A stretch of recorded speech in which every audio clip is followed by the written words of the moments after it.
All right, welcome back to another Bible study, everybody. Today's kind of a serious topic. We're looking at Satan's final deception, a warning for the end of time. So, what is the final deception of Satan in the last days, which I believe we are living in today? Let's start off by looking at a few verses in Revelation that I think will make this issue a little bit more clear for you. Starting in Revelation chapter 13 and looking at verse 13. Now, Revelation chapter 13 is the climax chapter. Revelation 13 and 14 in particular are the climax chapters in the book of Revelation because they're in the center of the book. And if you read it, you'll notice the biggest drama is in Revelation 13 as it ends with the mark of the beast at the end of that chapter. And then Revelation chapter 14, the second coming is depicted, particularly the second half of Revelation chapter 14. There is the second coming. So this is the very end of time, these two chapters. And also, the book of Revelation is written in a different style than we write today, where we'll put the ending and the most important part at the end of a book. In those days, they wrote what was called a chiastic structure. You don't need to know all the details of that. If you can, do an internet search on a chiastic structure. But the main point is that the most important, or the climax, is in the center of a book that's written in chiastic structure. And that's how Revelation is written. So Revelation 13, right at the center, that's the climax of the book. Revelation chapter 13, verse 13 says this, and he, speaking of the second beast of Revelation chapter 13, he doeth great wonders, so that he maketh fire come down from heaven on the earth in the sight of men. Who's bringing fire down from heaven. Now, I have a picture here on the screen of Elijah the prophet in the Old Testament bringing fire down from heaven. And you may ask yourself, why would I have that in connection with this beast deceiving the world by bringing fire down from heaven? I'll explain shortly. So he brings fire down from heaven in a way so that people can see it. It says, on the earth in the sight of men. Verse 14, and he deceives them that dwell on the earth by the means of those, what's that word there? Miracles. Miracles. Can the devil do miracles? Absolutely he can. He deceives them that dwell on the earth by the means of those miracles which he had power to do. And it goes on. We won't read the entire thing there. I want you to notice the same thing is repeated in Revelation chapter 16 and verse 14. For they are the spirits of devils working miracles. Again, we see the same idea.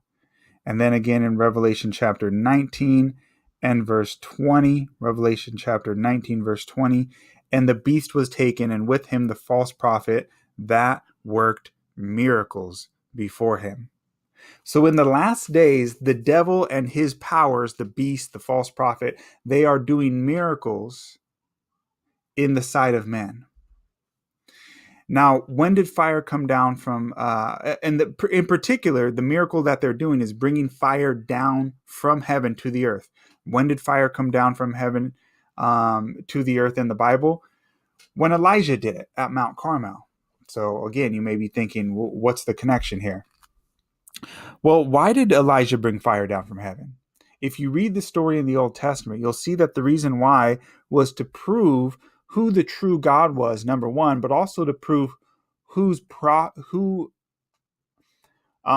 whose side is God on? Who is the true prophet of God, in other words? So Elijah, when he prays the prayer and he asks God to bring fire down from heaven, one of the things he asks is, he says, for the Lord to show the people that Elijah is God's prophet, so that they would know who is the one who's speaking the truth about God. Which side is God on? And God answers this prayer, brings fire down from heaven, and everyone knows, if you want to know whose side God is on, go to Elijah. Elijah has the truth. So that was why fire came down from heaven.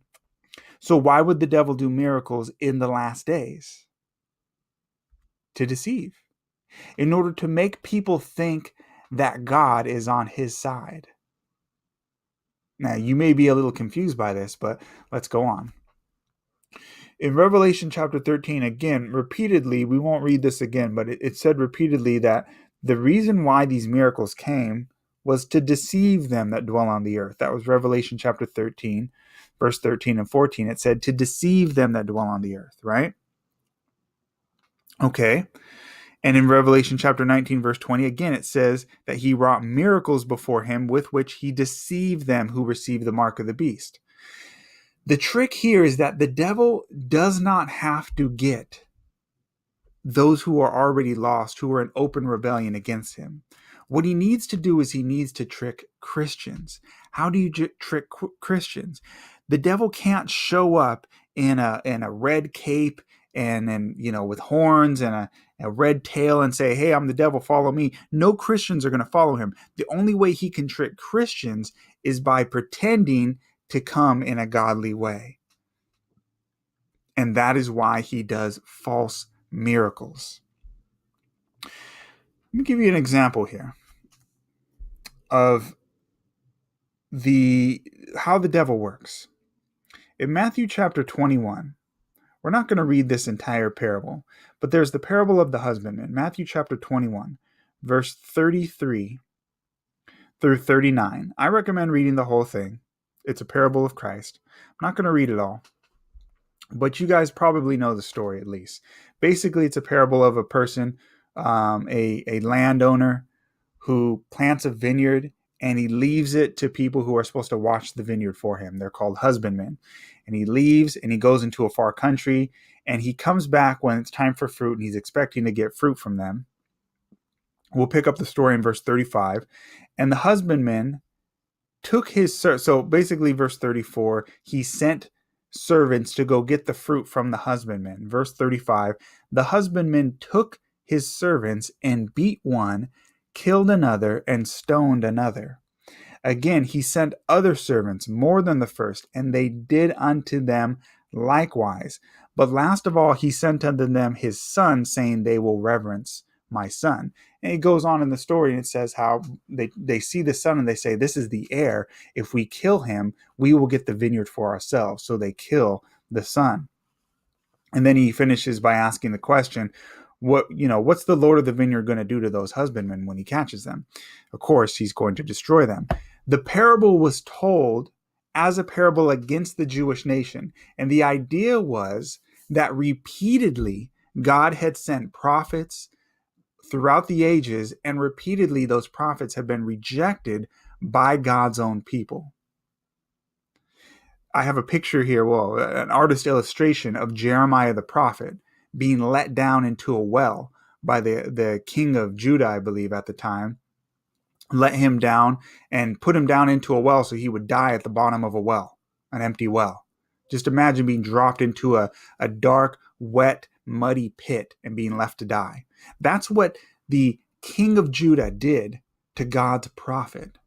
There are stories of Isaiah the prophet being cut in half by one of the kings of Israel. I mean, over and over again, Elijah had to flee from his life from the queen of Israel, from Jezebel and from her husband, the king. So over and over again, the prophets of the Lord had been attacked by God's own people. What Satan does is he comes into the church, he corrupts it, and then he uses the leadership in the church to attack those who are trying to actually follow God. This has happened throughout the history of Israel.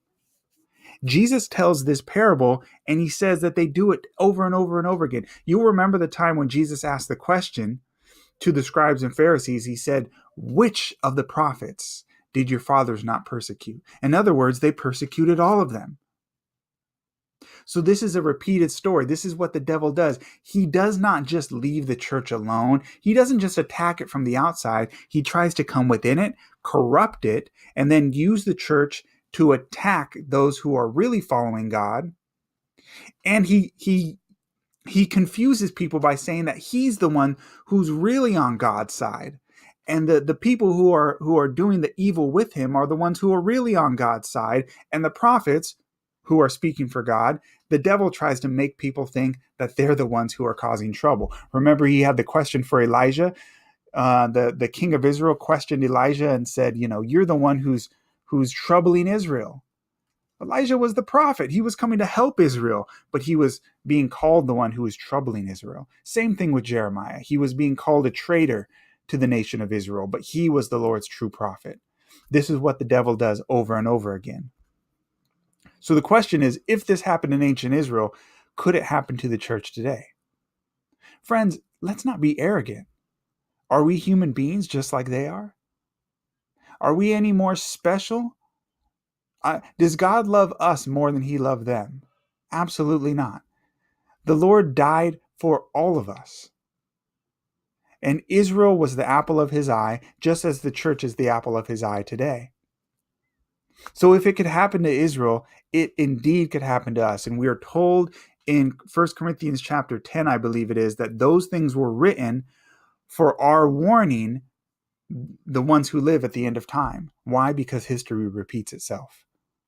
Solomon told us in Ecclesiastes that history repeats itself. So if it happened to ancient Israel, it could absolutely happen in the church. But let me give you verses to prove it.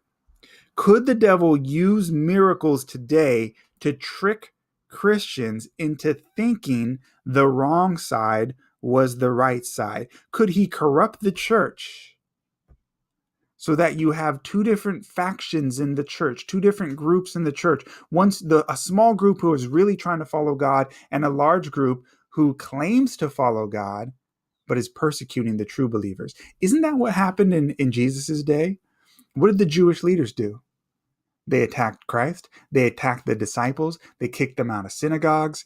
They persecuted those small groups of people who really wanted to follow Jesus. It was the religious leaders who killed Christ, who killed John the Baptist, who came after the disciples. Could that happen in the church today? We should not be surprised by this at all. 2 Corinthians chapter 11, starting in verse 13. For such are false apostles, deceitful workers, transforming themselves into the apostles of Christ. So they're lying.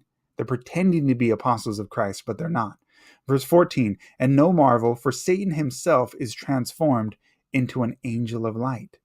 Therefore, it is no great thing if his ministers also be transformed as ministers of righteousness. How will the devil's servants come? Will they come and pretend that they're and show themselves as being the devil's workers? No, they will transform themselves as ministers of righteousness, whose end shall be according to their works. Ask yourself, why don't you hear this being spoken about in churches more often? Why don't pastors warn you about false apostles and people coming in as ministers of righteousness, pretending to be servants of Christ? Why don't pastors warn you of that more often? I would suggest to you, friends, that's because some of these pastors are the devil's workers. And they don't want to awake you and alarm you to what the things that they are doing. 2 Timothy chapter 3, verse 1 through 5. Now, I could give multiple examples of this. I'm just giving some of the main verses. You can also read in the book of Jude. The entire thing really is a warning against false brethren coming into the church. Here's another one, 2 Timothy chapter 3, verse 1 through 5. I won't read the whole thing. I'll read the first and last verses here. I recommend reading it all. 2 Timothy chapter 3, verse 1. This know also that in the last days perilous times shall come, for men shall be, and then he goes on and lists all these horrible things. And when people read this, most Christians think, oh, that's all the people in the world. That's not the church, right? But then in verse 5, he says this, concluding, speaking about all these people who do all these bad things. Verse 5, he says this about them, having a form of godliness, but denying the power thereof. From such turn away. These aren't people who are secular. These aren't people who are claiming to be without God. It says they have a form of godliness. They're pretending to be followers of God. Okay? Another example, because you may say, well, maybe that's some other religion. Maybe they're just pretending to be religious, but some other religion. No, friends. This is made very clear in other parts of the scriptures. Acts chapter 20, verse 29.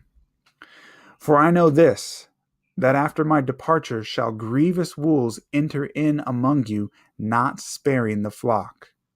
Where do the grievous wolves come in? In among you, not sparing the flock. Also of your own selves.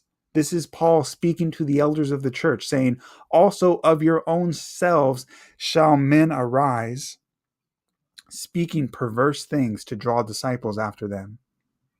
Therefore watch, and remember that by the space of 3 years I cease not to warn every one night and day with tears. Paul here in his farewell address to these elders of the church is telling them to be careful, because wolves are going to come in, men who will rise up among the elders and speak heresies to draw men after themselves.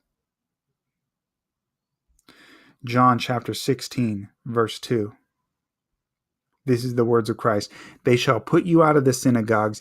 Yea, the time cometh, that whosoever killeth you will think that he doeth God service. They'll kick you out of the churches, and the time's coming when whoever kills you will think that he's doing service for God. That's exactly what's described in Revelation chapter 13, friends. There's miracles going on. The devil's doing false miracles to deceive you. Why would he do a miracle? He does a miracle to make you think God's on his side, God's on their side.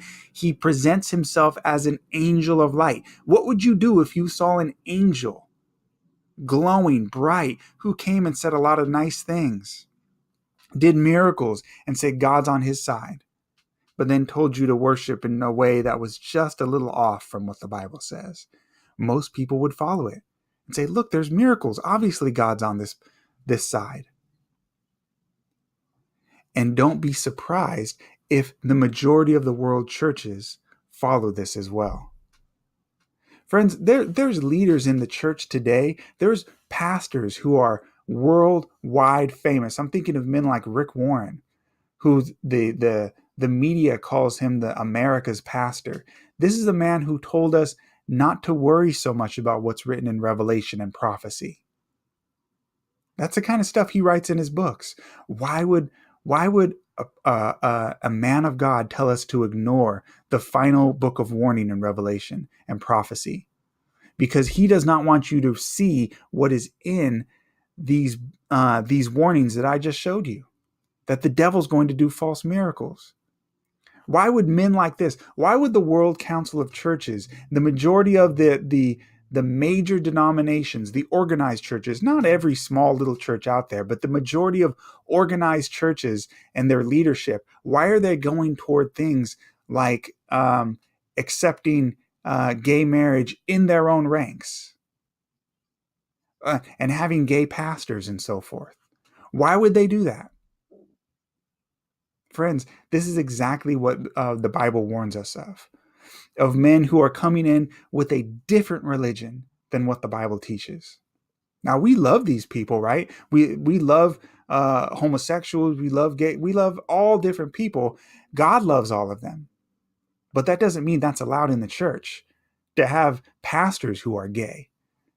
And now there are, I mean, you look at the Anglican churches and all these various other churches, these world leaders of what's supposed to be Christianity, and they're all going toward these types of perversion of Christianity. So in the last days, we're warned that the devil will do miracles and trick us into thinking that that's the right side. This is the devil's final deception. And I would tell you, friends, that if you're in a church that is not warning you against the deception coming from within Christianity, you need to start reading your Bible a little bit more and not just paying attention to what the pastor says, because it might be that your pastor might be deceiving you as well. This is the final warning, and we're in the last days. So you should be hearing this from your pastors. And if you're not, I'd say that's a warning sign. Stay in the scriptures. God bless.